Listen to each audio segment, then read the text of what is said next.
Okay, hello everyone. How you doing out there in Billy Watson TV world? Hope you're doing fine. Not been on Facebook for a while, so that's good. I'm doing one of your detoxes, Tony. Forced detox, aye. So I've been banned. I'm halfway through my first 30-day ban. Probably not long after I spoke to you last time it came in. But anyway, how Your you doing, first Tony, out one, there in Mexico? Sorry? your first ban. You need to up your game, It's my first 30-day ban. right? Basically, I had a few small ones. I've been getting away with murder. You know, it's ridiculous. I've been doing these shooting the shit shows and going You hell know for what? You leather. know what I think it is, Billy. I don't think the algorithms understand your accent, your thick Yeah, probably. Highland accent. I think you That's, get away with it because I post some of our chats on my YouTube channel, and there's never any kind of censorship or all and right. some of the things we go into are like right deep down the rabbit hole. So I reckon it's something to do with with your accent. The algorithms just confuse them. Well, I know some people try to watch me with subtitles on, and that's entertaining, shall we say? And looks like I'm a pro vaxxer when you look at the subtitles. Yeah, I'm surprised you've only had this is your first 30-day though. Well, I'm not. I know I can't be bothered. I do post memes on my page or whatever, but you get into discussions with people. Actually, when I start to talk, I get a bit frustrated. And the previous one that got me the 5-day ban that led into this 30-day one was I just called somebody a cunt, basically just for being sarcastic. And then after that, I was like, okay, maybe that was about OTT. Maybe there is guidelines, fair enough. All the other stuff I do, talking about, posting stuff about all the rest of it, and then forgetting calling somebody a cunt. And then I shared a Jake the Asshole video. I don't know if you've ever watched him. He does. No, So anyway, he was calling somebody a spick quite a lot in his videos. They were having a fight, it was almost into a fight. And I just shared it, and then you got a 30-day ban for that. It's like, well, come on, it's not really my content, but I guess you have to be careful what you share now. And if it's another video, you have to meticulously go over everything in case there's one line in there that could offend somebody. yeah. Yeah, well, of course, you're not allowed to offend anyone these days. I mean, you can't say anything to anyone without someone being offended. This whole cancel culture is crazy, and really, when you look at it from that perspective, they've done a great job in getting us to police ourselves because, at this point in the game, they don't even need the police or authorities. We police each other, just by the very nature of censoring each other. And with the new sort of generations coming into the fray, they're very kind of flaky, very, very fragile. They've been taught really from a young age that you're not allowed to say boo to a goose. Yep. So the outspoken conspiracy theorists, we're really a dying breed right now. But it really is amazing. That is No, they're the dying breed. They're taking the vax. yeah, that's true. That's true. But it really is crazy when you look at it from that perspective because in all angles, the way that you look at this world, we can sit here and point fingers at the 1%, the New World Order, the Illuminati, whatever you want to refer to them as, the psychopaths. But in all honesty, a lot of this we do ourselves. And 100%. we've spoken before on this show about, you have people in police and military and other areas of authority and government quite willing and happy to just follow immoral orders that are not based on anything other than what some guy or woman in a suit has told them to do. They have no moral standing or even legal standing a lot of the time now, and yet these groups are just carrying these orders out and enslaving their own population, and they can't see how they're going to be enslaving their own children and their own grandchildren by bringing in this Orwellian agenda, this Orwellian nightmare. So, when we're talking about exposing the elite or the 1%, really we need to be exposing ourselves, and we really need to stop doing what we've been doing. That's half the battle. And of course, it's by our own compliance as well. So you have the authoritarian side that punish people, but then you have the people that continue to comply. And a lot of these things that we're being asked to do, they're crazy, they're horrible, they're tyrannical. But I mean, if we all said no to the jab passport, like they have in Moscow, I believe, then there is no power in what they're telling us to do. But it's so frustrating at this stage of the game, Billy. You know, you and I, we've been banging this drum for so many years now. and I'm really at the point, and I think we've spoken about this before, it's just who are we actually trying to wake up these days, you know? I mean, we're fighting for the kids, but it really gets frustrating, you know, when you've been talking about these for so long, how when you take a step back, how it is really just us doing it to ourselves half the time, or more than half the time. And really sort of understanding that the only power that these parasites have really is the power that we give them, and our enthusiasm for, you know, rolling out their agendas and doing their dirty work and their dirty bidding for them. The problem is us, really, as a species. And yeah, it doesn't have to be like this, but enough people have to make that choice. And now we're way over time for people to take that choice. Yeah, since we last spoke, I have done a couple of interviews with a couple of Scottish guys going more down the common law road and trying to get people to study that, because literally everything they're doing is an offer, and we shouldn't refuse, because when you refuse, you're actually in their system and you're like almost you're saying no to something that you should do. But if you just decline their offer, then that's just, you know, you're staying in honour. You say no, thank you, don't want a contract. And this government is actually a separate business, and they've got the media. When you go into Sky Sports, Sky, like I was just on the internet headlines, BBC, whatever, or YouTube, and all came up with these Sky videos of COVID this, and then, oh, they should have done more to save COVID back in the day, and COVID, you know, it's just 100% fucking proper. Aye, it's just, you know, just playing with folk. There is no fucking COVID. Wake the fuck up. And yeah, after this amount of time, it is shocking. As you say, we're policing ourselves there. Yeah. It was my 50th birthday a couple of weeks ago, and I went to this open mic on my birthday, and I joined a bit late, and then 3 or 4 of them, all these other people were performing and say, oh, I know it's the topic we shouldn't talk about, but a little bit, and they say a little bit about COVID, you know, and then basically it got to me as like, why is that the topic that we shouldn't talk about? I'm going to talk about it, and then I blew it for 20 minutes. Do you in your comedy shows, do you talk about all this, or is your comedy shows completely different to all this different subject matter, or do you use this in your shows to try and get the message out there still? Well, I started doing comedy because of Bill Hicks, essentially, and I was reading conspiracy theories, so I went down that route. Then I tried the Billy Connolly route, but that's still in me.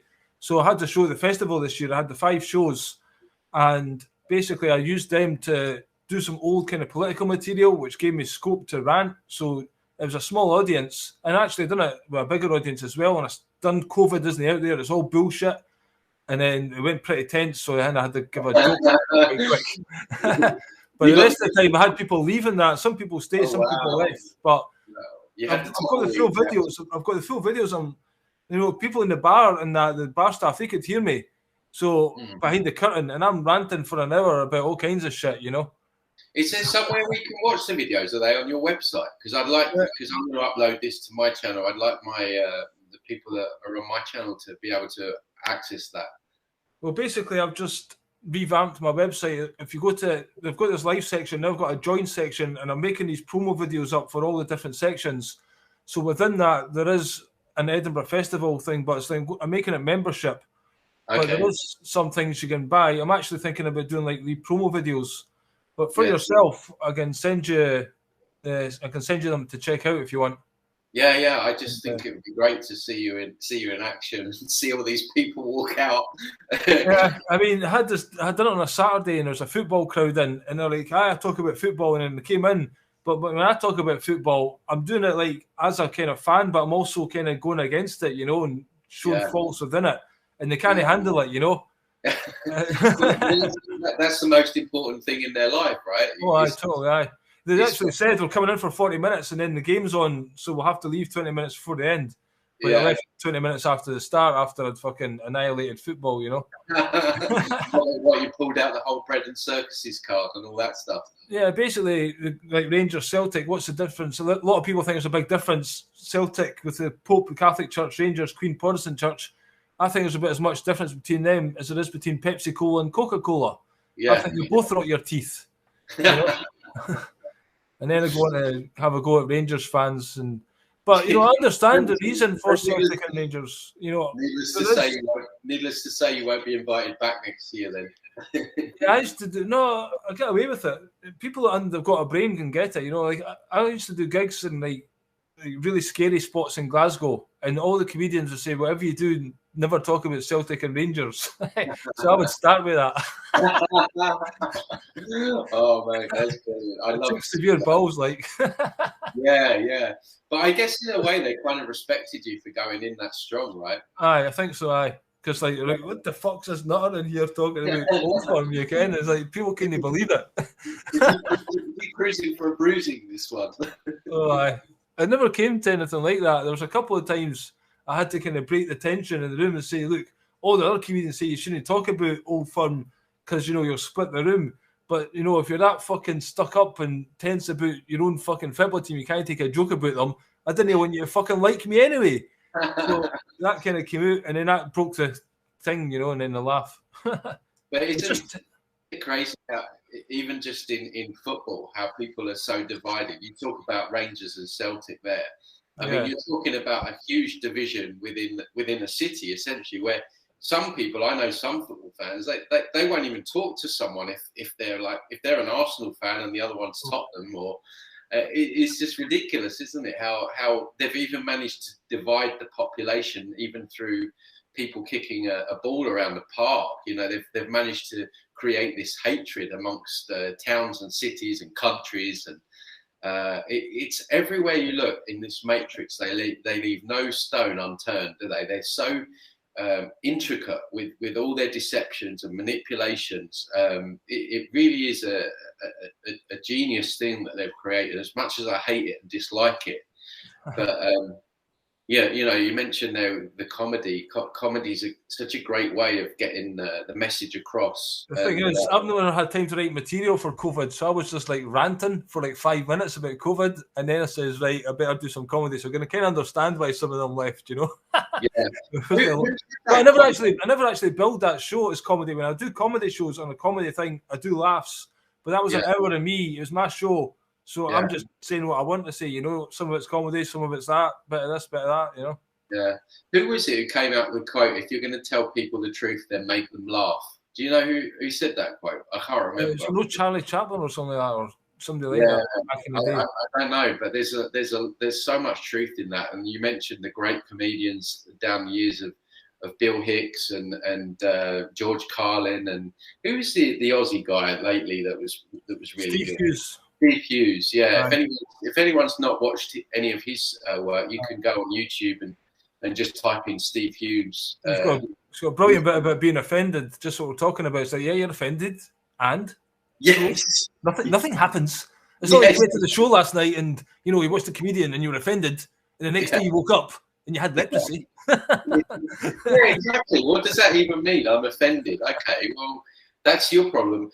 It's crazy to me, and you see it on some of the posts. This is really offensive. Or even when you talk about people swearing. Sometimes I throw in the odd swear word because for me sometimes it's good. It underpins sort of passion, or but some people get offended by words, and you're like, well, hang on a minute, your government's taking away your right to breathe oxygen, and you're offended over me saying the F word, like. Get your priorities straight.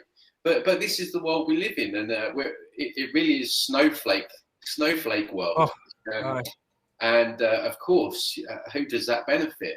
It completely benefits a system that wants to control, dominate, and roll out all this tyranny, because people they're not even standing up for anything. So.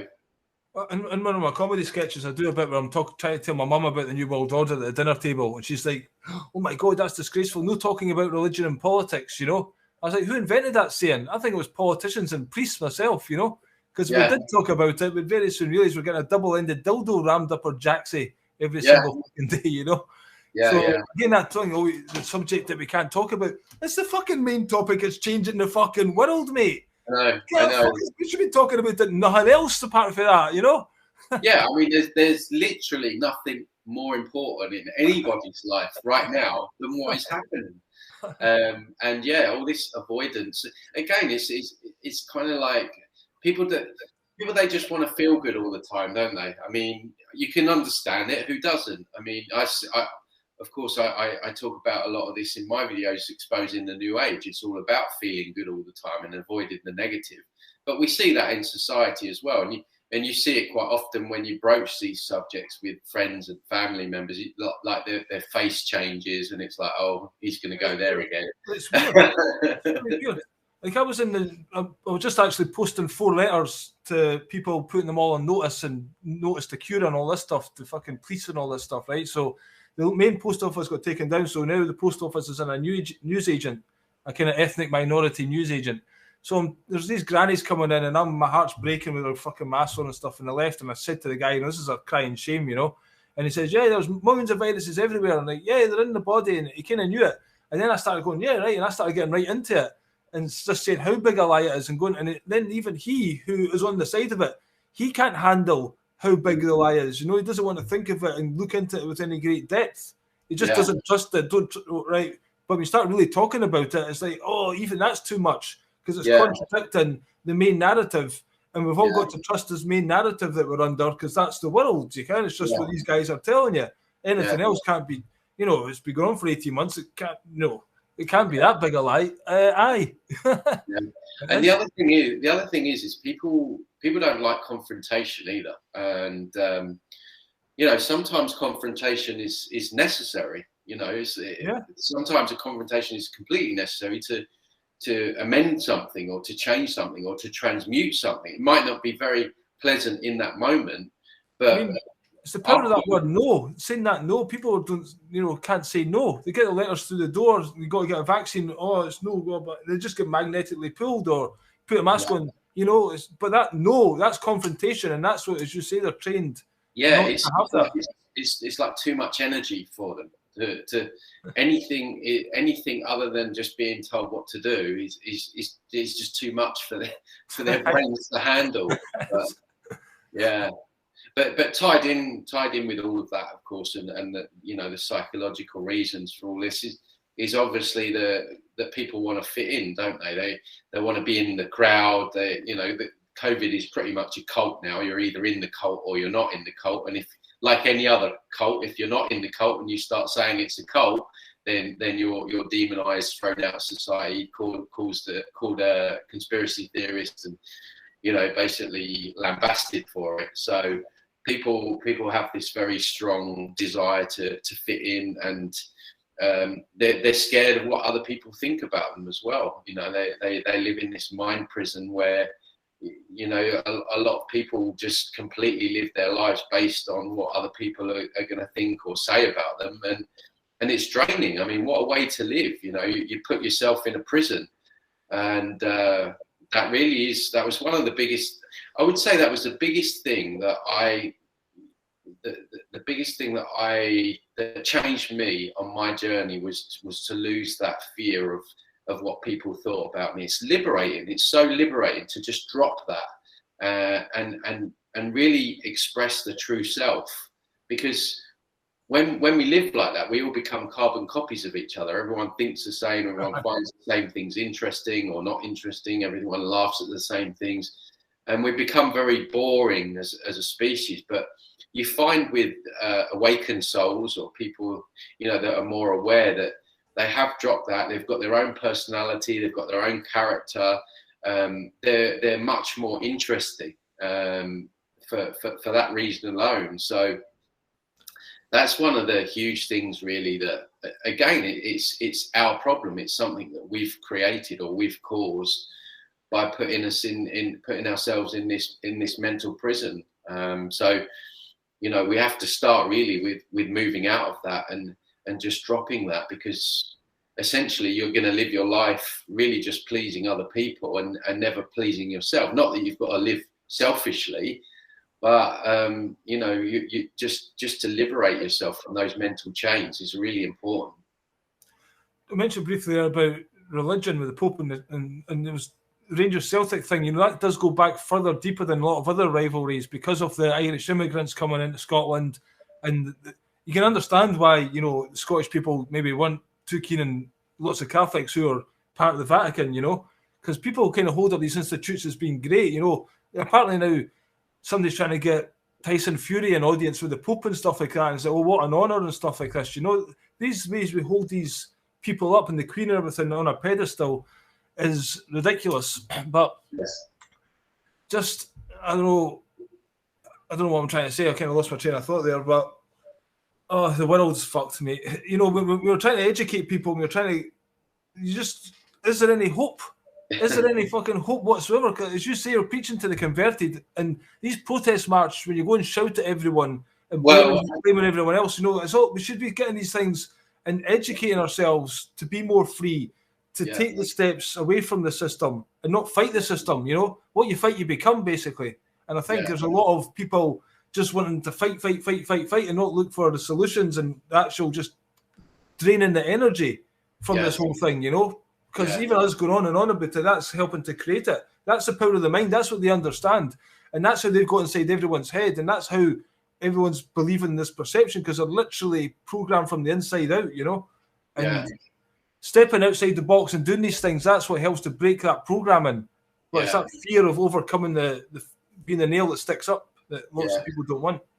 I do think that if you look at this as like a spiritual warfare, I do think that stage one was about trying to wake people up, you know, getting as many minds on board to understand what's going on, and, you know, getting them active to help up them to wake other people up, and etc. etc. But I do feel like that we're sort of now in the sort of stage two now of, right, okay, you know, don't stop, of course, you know, it's still put information out there, but I think it's very much a stage, the stage of, right, let's level up ourselves. Let's look for communities.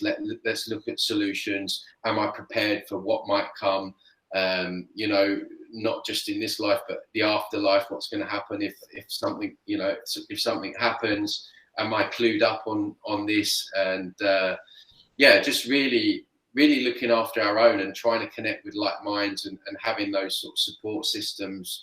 Because, you know, I do think, and we've spoken there about the frustration of it all, but I don't think that they're getting everything their own way. I do think that there is, and of course it's not being reported, but there are sort of large pockets of resistance. I was watching videos of people in Rome this week, in Paris, Moscow. As far as I've had good contacts there, tell me that they just couldn't roll out this passport thing there because the restaurants weren't getting any clients. There was people in France, was it Holland? I can't remember. No, it was Denmark. The people, I think you might have told me this, but the people were sitting in the park outside the restaurants, street, and having a picnic. Yeah. So I do think that, you know, in America as well, you've got all those pilots from Southwest Airlines that have just basically down tools because they're not going to take it, or they're being forced to take it and they're not going to. I had a client speaking to me this morning. She says that she reckons it could be as high as 200 million not taking the jab there. So, and of course they're all armed in America, right? So they've been trying to get the guns off the American people for many years now with all these false flags, as you well know.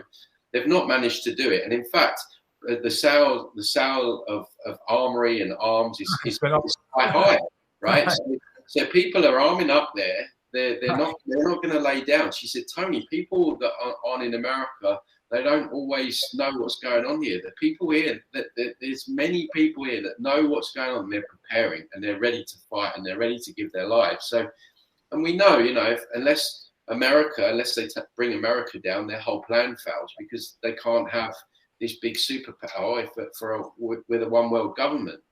So, you know, you've got that going on as well. And it's interesting, isn't it, how, you know, you're looking at the opposite side of the coin in Australia, where they managed to take the guns away from the people there a couple of decades ago. Was it Port Stanley?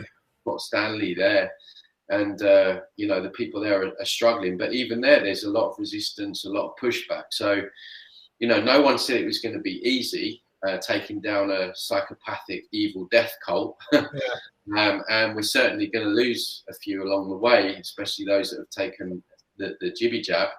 But I do think that they haven't got everything their own way. I think with social media, information spreads so quickly now, they can try and censor us, but we're popping up all over the place. You know, people just going to different platforms, and you know, I do feel like they're trying to plug holes in the dam of truth that is breaking. Of course, we're not there yet. We need to, you know, we need to strengthen, and like I say, we need to sort of, I think, build more of these communities, because I do think there's going to be like these subcultures that kind of exist outside of all this Orwellian shit. So I do think that there is a lot to be positive about as well, even though when you look at it on the surface, it can be quite depressing. But I guess that's where we're at. So I think that it's really important that people out there continue to have hope. Hope is important. And we have to, you know, we have to have hope to continue, because, you know, otherwise you just give up, and that's what they want. That's exactly what they want. They want us all to give up, to throw in the towel, start drinking alcohol, taking drugs, you know, to try and suppress the pain and the reality of what's going on. But we need to be stronger than ever right now, because we're literally soldiers in warfare. We are, and it's again, it comes back to our ignorance of not knowing our rights, you know. And this is the part of, I think you're right. Not everybody's going to wake up immediately, and the ones that have waken up, we don't know it all. You know, we're still a wee bit further ahead than others, but are still searching. And you know, I went down this Article 61 route, and which is still a legitimate thing, but there's more people using the actual law and learning that properly, because that's what they use against us. Technically, it'd be better if we had a world where everyone just treated each other with respect and no need for all these written down rules and regulations. But if that's the system that's in place, you know, but the thing is, getting time to study this is quite daunting, you know. Yes. But we have to learn just the basics of what a policeman is, the difference between a police officer and a constable, and learning the words to use to make him go in the constable and hold that oath of office, which they're not trained to do, and getting that on camera. Yes. And if everybody held the police to the right job of being a constable and not allowing all these statutes and acts and legislation, which is a ridiculous amount, so just write them when they feel like it, you know, that isn't law. That's just guidelines for the actual bar society members. They have to follow it. We get tricked into contracting with it. So actually, it's just like the emperor has no clothes kind of thing, you know. It's a big mirage, this fucking evil fucking hanging over us. But it's our willing obedience and slavery to this thing through our ignorance. We're ignoring our fucking what we have to do to be a man, and you know, be responsible for your own contracts and not enter into anything that you don't fully understand. And every time you register something and all these things, you know, and you submit things on the form all the time, you know, it's all trickery, it's all black magic, words and illusions and spells. Yeah. And so us at the forefront, we have to kind of go deeper into that knowledge and I think, and then share it as we do, and try and inspire other people, because the more people that can do that and take control of themselves, because to me the coronavirus bullshit is what people up to responsible about their health. Now, there's other things to be responsible about. There's different ways, you know. I know processed foods, I think we can all agree, are 100% shite. This type of thing. And then responsible for your children going to the school. What's going on there? Do you want them to be indoctrinated? Responsible for where you're spending your days in the environment you're in, you know? People have to make choices. Again, that's part of stepping outside the system, find out who they are, and then being that person and offering that to the world and saying, this is me, there must be a place in the world for me, you know? And more people start to do that, then we can have a very diverse, beautiful, creative world where eventually money and controlled by bankers especially isn't necessary, because we're all offering our passion with intent to share to everyone's benefit. Yeah, absolutely. And wouldn't it be lovely if everyone took responsibility for their own lives? it's crazy when you talk about it, because you just assume that people do, but they don't. They want to be told what to do, when to do it, how to do it. And they give us forms to fill out, you know, it's all their forms, their paperwork, and we don't get told how to do our own paperwork and stuff like that. And you put the X in the box for Mr., you're giving yourself a label, and that's demeaning your status. We've not been taught all this. We don't even know it exists, you know. yeah, This is the awakening that has to happen right now, so we can see the illusion that the courts and because they're all playing tricks and traps on us in those courts, and even if the court leaves the room, he comes back under a different jurisdiction and stuff like that, you know. They're very, very sly in what they're doing. Yeah, I think the whole law legal system is set up to fail us anyway. It would be lovely if we could go even one step further than common law or Magna Carta or Constitution, which I still, although like you say, there are definitely some benefits in having some background knowledge into some of that, especially if you're dealing with a police officer or something like that. But it would be really lovely if the whole world would just realize that actually man-made law is complete BS. None of it exists in nature. It's just someone, like a man or a woman, can't give you or take away your rights or freedoms or tell you what to do. The only real law that you really should have to abide to is natural law, which is do no harm, cause no shit, basically. All other laws are just BS, and it would be really wonderful if we could take it even a step further than that and just all say, hang on, this is all BS. That guy over there is telling me that I need to do this or do that or else, and half the time they're not doing it themselves, following their own rules themselves. I'm not doing this anymore. That doesn't exist in nature. You're endowed as soon as you're born by the grace of the universe with your rights and freedoms. Nobody can take them away or give them to you or tell you what to put in your body. But yeah, I mean, there are some success stories for sure of people going into those realms. But it would be great if we could go one step further and just realize that the whole lot is BS. Well, this is the thing. We don't actually need to go into their criminal courts, their criminal system, because even when they send you letters, there's not wet signatures on these and you've not contracted, so we should never appear in their criminal court. But we carry our own court around with us. So if anyone tries to impose these legislations that you've not contracted for, you go after them under their private capacity. So I've just sent a letter to the head of the dentist in Forth Valley and the head of the Chief Police of Scotland. Is this dentist, mate? Still going on. Dentist still going on. It's still going on, mate. What's the latest? Well, they called the police on me when I asked for the names of the people in the dentist who tried to escort me out of the building. That's when the police were called, and then they turned up on my door. So I've sent the chief of police, like, why did they turn up on my door? I've never done anything wrong. And I've got the head of the dentist asking for the owner of the dentist, the head of the regional asking for the owner of the dentist, because the dentist wouldn't give it to me, because I'm going to put him on notice for the way I was treated in that dentist. So in both cases, the police and the dentist have both got back to me saying, if you would like to complain, here's the formal complaints procedure, contact us here. And I'm saying, no. I'm not going to do any official complaints. I'm putting you personally on notice. Here's the notice to cure. Forget this complaints procedure. That's they're trying to fob you off with their systems and bullshit. You have to get to know how you go after somebody in the private capacity for inflicting your rights, and it has to come a point where it goes to a tribunal, and then you've collected evidence, and they've got their side of the story. So then it gets presented in front of a jury of 12 your peers, and then the outcome is made, and they have to pay a fine or whatever like that. That's what we all have, that responsibility. So like if I'm driving around and I don't have my car insured or whatever, and I crash and I kill somebody or whatever, I'm personally liable for that. I mean, say I damage his property, not killing him, then I would pay that. I'm liable for it, you know. So if I have insurance, that would cover it. But at the end of the day, it's up to me to do that.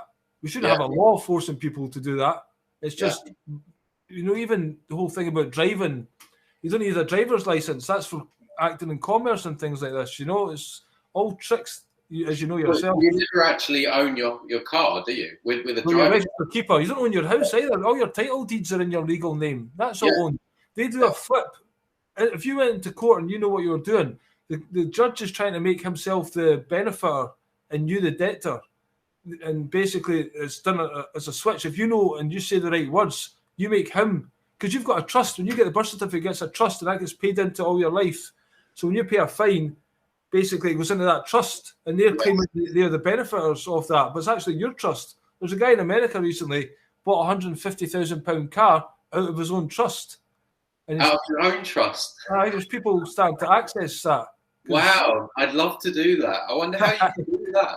That would be amazing. Yeah, I think there's a website, YouTube channel. If I find it, I'll send it to you. Yeah, because aren't we worth, how much are we worth individually? Someone quoted this the other day. I forgot what it was. Was it? I'm not sure. This guy had 150,000 easily lying there, so it must be a couple of million anyway. And how do they base that? Do they base that on your occupation, or how does that even work? Like initially, they look at your family tree and your genetics or whatever, and they kind of guess what you're likely to make in that life, and then that's what. Oh, really? I believe so. I think we might have disappointed them, maybe. Yeah. Well, there's always loopholes in this matrix. There's always a way. There's always ways around things, and I do think that we sometimes we can tend to give it way too much power. And I just do think that it's going to end up the same. I think that there's going to be you're going to have the basically the dead, the people that have taken the jibby jab. Then you're going to have the dying sheep that have taken the jibby jab, and then you're going to have a subculture of people that are perhaps operating on the black market or have just formed their own communities. Because really, we're at the point where there really is no choice. So, and I do believe that humans, we are creative, and although it might be quite painful and difficult, but I think that we are. We can create these sub-communities, if we all band together and, and take the necessary action. The problem is that you have, and I've experienced this down the years, that you have people kind of sitting on their backside sort of waiting. And, when it all comes down, they're like, oh, even though I knew this was happening, but I'm not really prepared. So this is why I'm saying to a lot of people right now that I do think that, we've got to get ourselves physically strong, energetically, emotionally. We've got to, look at where we're living, like who else is around us in the community that we can connect with, and just sort of kind of, think a little bit outside the box, and instead of sort of waiting for things to happen and then reacting, sort of taking the ball by the horns, so to speak. I think it's really important right now. A lot of people are kind of stuck in the rat race, and you're just living from week to week. Like, I'm basically, I'm trying to make money on the computer. I'm fucking sick to death of it. I'm getting zapped constantly sitting here. I actually feel it's not good for me. But I'm trying to, because I've not got a job, I'm not likely to get a job. I'm trying to make money and I get a business going where I can make money and I can move somewhere where I've got better access to growing a garden, a community. I don't know where, but this place I'm living in is no good for me. I can't go and get a job, but again, people are stuck in that rat race, and it's impossible for us to really, let's just switch the computers off, let's go and fucking start making a nice wee. You keep using the word community, and I use it as well. Just there's a guy who does talk about this law stuff quite a lot. He says, be careful with that because it comes from communism, and this idea is all shared, and that's what the Great Reset is. Yes, we have to work together and stuff, but anyway, I don't know what, there needs to be some kind of access to, there needs to be a radical fucking change. Maybe some tsunami is going to come because and that keeps dropping these words in, I mean, you start getting into the grand solar minimum and the solar flares and everything like that. That could, that's something that may well happen. I mean, I've said before that they're saying that the Earth's getting warm and everything like this, but it's actually getting cooler and we're heading into an ice age, and there's going to be a lot of volcanic eruptions. There already is. I think the one in Canary Islands has just gone recently. So we're living in a time where the Earth herself is very unsettled, and like I say, this time period has happened before, and millions of people were actually wiped out the last mini ice age we had. So, but again, that's something that's buried and well hidden, and it's not spoken about a lot. The grand solar minimum, I recommend people to look into that. Ice Age Farmer talks about it as well. He's got good content about the food and all that kind of stuff. So, yeah, I mean, we're having everything thrown at us. You know, what can you do? When I talk of communities, even if you just get locally a few people that are like-minded, you know, it doesn't have to be just so you've got that support. Yeah. So not necessarily sort of talking about like moving out to the woods with loads of people, because I know that's not viable for people, but just having that sort of emotional support, that person that you could bounce your concerns off and your worries, and you know, just starting small, making small steps, you know, that's really more the sort of thing that I'm talking about. It'd be great that if everyone could just quit their job and go off grid. Of course it would, and you know, that's an ideal scenario. But yeah, I fully understand it's not viable for everyone. But just making those small steps in the right direction, let's say. I think I mentioned it before. In Portugal, there's a place, Martin Kenny's doing this Pineal Foundation, and he's trying to spread that to different places, whereby they've got a whole kind of manifesto and everything in place. And it could be quite a good template to kind of work elsewhere, because that's kind of proven quite successful after a year. It does take quite a bit of financial investment, but if you get 50 of you sell your house and you get a bit of land and you kind of follow their model, you know, that could be quite a good way to start this kind of thing, because people, if they see other people doing it and being successful at it, I mean, imagine having a bit of land and you had your own place where you know, slept. It doesn't need to be elaborate, does it? And then community fire and, you know, working the land and all this kind of stuff. Imagine we had our own planet. That would be nice. Our own planet. We'd just awaken souls, living in harmony with each other. No rules or laws. You know, no authoritarian police coming out. No jibby jabs. Because the Earth is beautiful, right? This planet. I mean, you keep saying planet. We have talked before about flat Earth, you know. Yeah. And I did mention Martin Kenny there. He's got a very amazing model. I don't know if you had a chance to look at that, whereby there's like different levels to the Earth. So actually, at the center, that is like more like, you know, the kind of world that we're heading for. So right. He says there's every so often the thyroid fields drop, and like you can go from one kind of landmass to another. Okay. So if shit happens here, it's more totalitarian the further out you go. So you head north and you head towards the North Pole, and apparently that's the way to get into, like, the Buddhists would call it, what's that place, Shambhala or something like that. Oh, yeah, the inner Earth. Something like that, inner Earth, it's the inner Earth, you know. It's the if you imagine Earth, you have to have a look at the model, but maybe that place does exist. You know, maybe we're longing for it. Maybe we have to head that direction if this happens to other people. We'll pack off towards the North Pole to escape tyranny. No, there's people got that plan, actually. Yeah, a bit too cold up there for me. I think I'd rather have a shorter life and die in Mexico where it's warm. But maybe that's a wall, you know, maybe because the Antarctic's got a wall. Yes, you know, I've heard that. A land, so maybe the North Pole's got a wall, and then once you get past that, maybe that's where there's the inner Earth kind of thing. Yeah. It's interesting to look at that if people want to research that. Martin Kenny, he does it with Santos Bonacci. They talk about syncretism, and they kind of relate all the planets to the stories of the gods of old, the Roman gods and the Greek gods. And when you hear it, kind of the mythology of it and their kind of model of it, it kind of makes it piece together a bit more and gives it a lot more substance, you know? Yeah, no, it is interesting. I've spent some time looking at it, but it's kind of like a never-ending rabbit hole, isn't it? The flat Earth. It's like, I mean, I don't think it's a ball for sure, because I don't trust NASA. The very fact that NASA say it's a ball means that I think it's not. But you know, for me, I guess it's more important what's going on here on the surface. That's the thing that we can affect most right now. I don't know. Maybe we can argue about the flat Earth once we've overthrown this parasitic. Demiurgic. I agree with the flat Earth or whatever, but the fact is we all need to wake up to the fact it's not a spinning ball. because that is another big false paradigm. You know, we're all living under a lie there with that. The same as a virus, it's another lie. Yeah. You know, and these lies have to be exposed. Yes. Because if we all believe we live in a flat plane, it does transform our view of where we are in the universe and stuff like that. And you know, and it exposes them as being lying bastards again.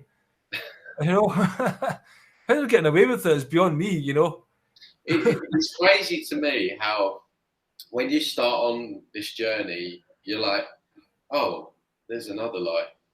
Ah, okay, that's another lie then as well. 10 years down the line, 10 years down the line, it's like everything's a lie, everything.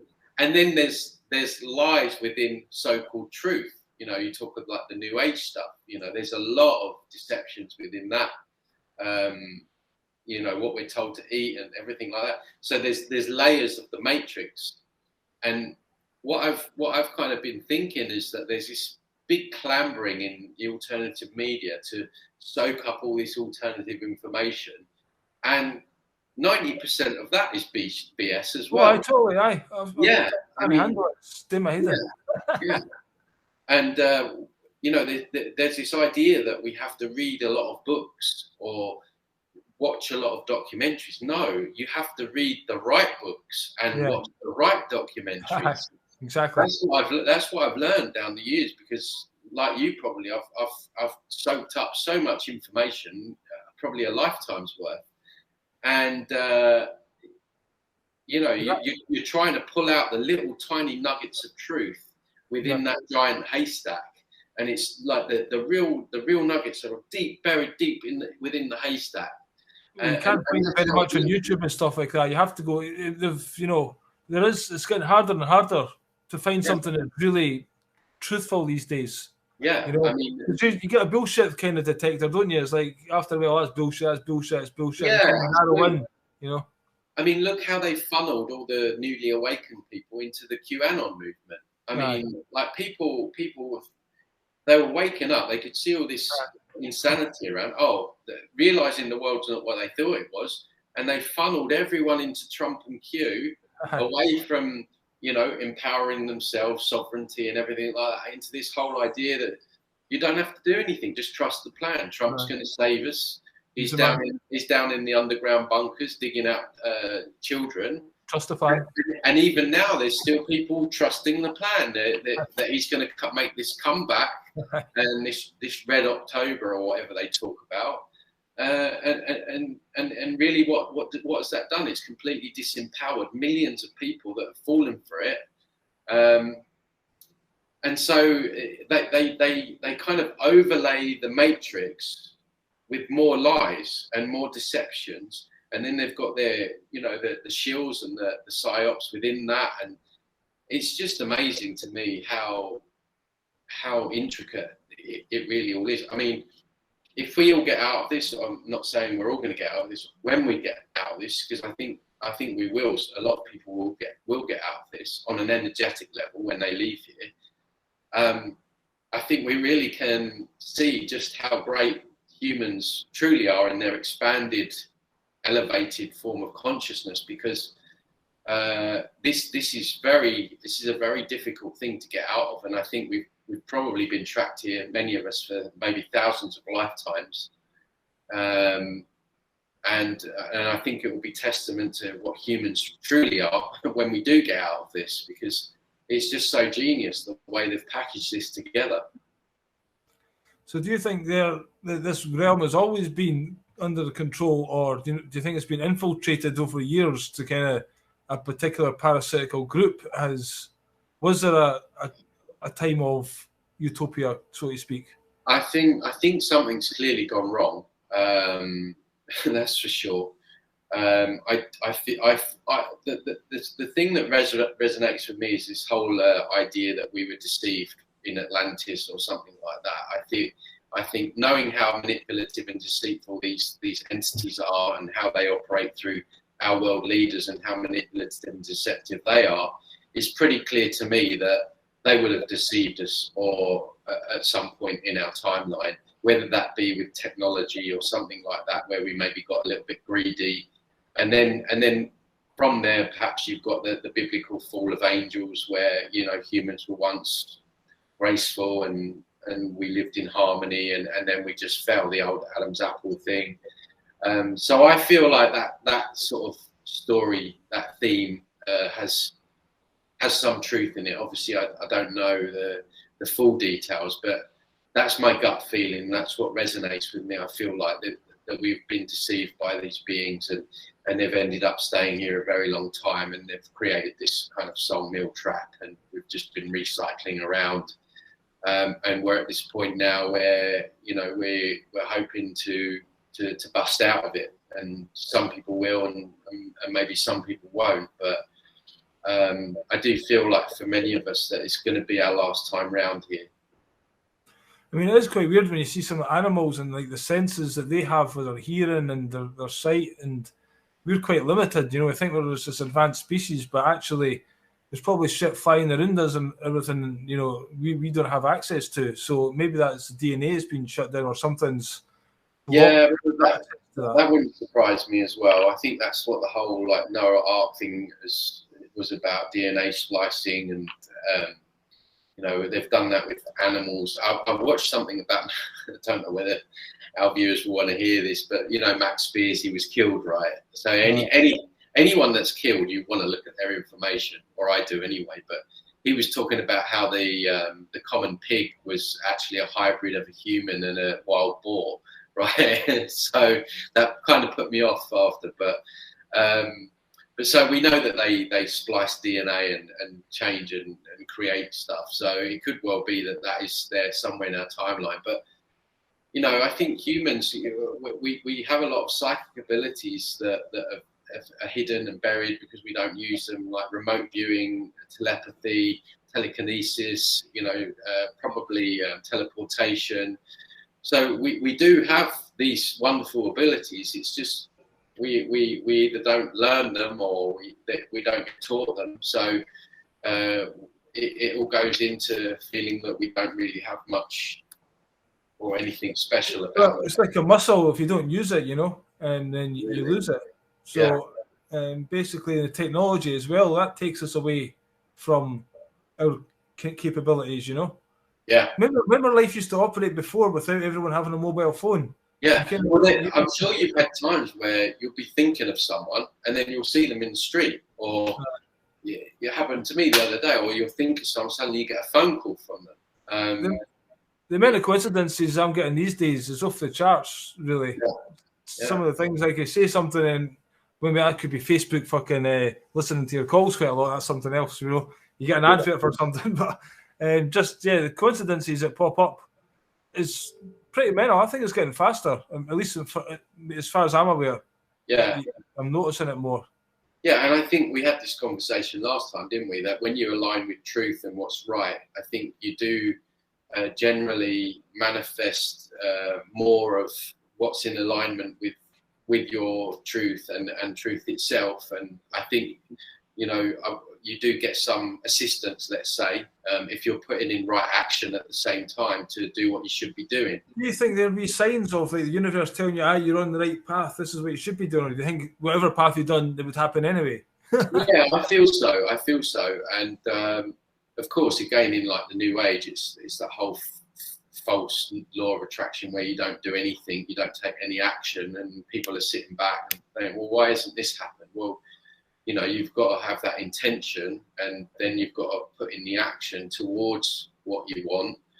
But I think certainly from my own experience, and I think that we were saying this the other day, that when you're in alignment and you're trying to do the right thing, I do think that you have some kind of assistance, because the universe loves courage. We said this last time. Yeah. I think it rewards courage. There's like a frequency that it responds to. When you put yourself. Well, it's sadly missing in the fucking world these days, and we need a hell of a lot more. Not even courage, just basically do the right thing. Yeah. And if that's called courage for doing the right thing, then call it courage. But whatever it is. Yeah, I mean, it should just be called doing the right thing. You're right. But when you're in the minority, and we face the problems that we've spoken about before, being lambasted, arrested by these pigs in uniform, then it does turn, I guess, from doing the right thing to courage. So yeah. If you actually know, see, this is why I think this knowing the law is so important. If you actually understand the scam, then it brings you so much power, and with that courage, because you realize you have got power.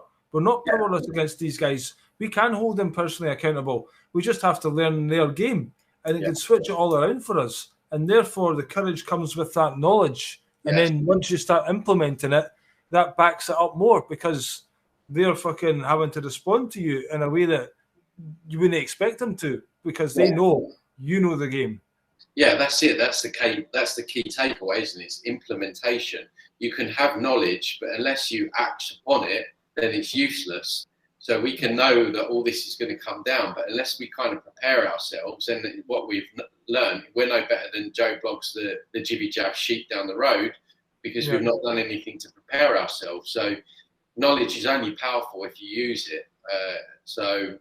Yeah, you're absolutely right. It's, you know, learning this stuff can be very empowering, and you never know when you're going to need it. So most people that listen to this are kind of on that path, but it's just action in these things, you know?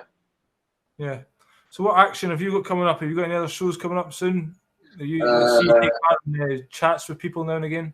Yeah, I'm always doing podcasts and different contents and putting my stuff out, and so always new stuff on my YouTube channel. I said to you a few weeks ago, I'm going down this what really happened in World War II rabbit hole at the moment. Okay. So I'm doing a lot of research on that. I'm going to be getting some guests on that have written books about, you know, what really happened to the Germans, and how they weren't really the baddies in all of this. Can you talk about World War II without talking about World War One? Is it not kind of? Yeah, I mean, it's all part of the same. Yeah, well, but it specifically goes into things like what happened in Dresden and the whole, you know, Holocaust things and things like that. So, I love that topic. I love the explosion of that. Isn't it interesting that that's the only thing that you can be arrested for if you doubt that it happened, right? So I'm doing a lot of research about that, obviously for my YouTube channel as well. I'm doing a lot of background research at the moment into yoga and what that's really all about, what that can do in terms of invoking certain entities and things like that. For me, anything that's popular needs to be put into question. So Reiki? Yeah, Reiki as well. I mean, that's Reiki's, when you tune into Reiki, you're tuning into a false energetic grid. It's false white light. So Reiki's another one that's a big deception out there in the new age that I'm going to be speaking about more. So yeah, always busy, always researching, but doing the right research, trying to, you know, not just research for research's sake, trying to get to the crux of where it's really at, not all this fluff around it. That's what I'm always trying to do. So yeah, always up to stuff. That's cool. Well, I always appreciate your work, Tony. Keep it up, and we'll chat again in a couple of weeks. Cheers, Billy. You take care. Thanks everyone for watching. I'll be coming back here in 1 hour for a shooting the shit before I put it into the members section permanently after that. So if you want to come back in an hour, you can check that out. Thanks for watching. Catch you later. Cheers and out. Bye bye.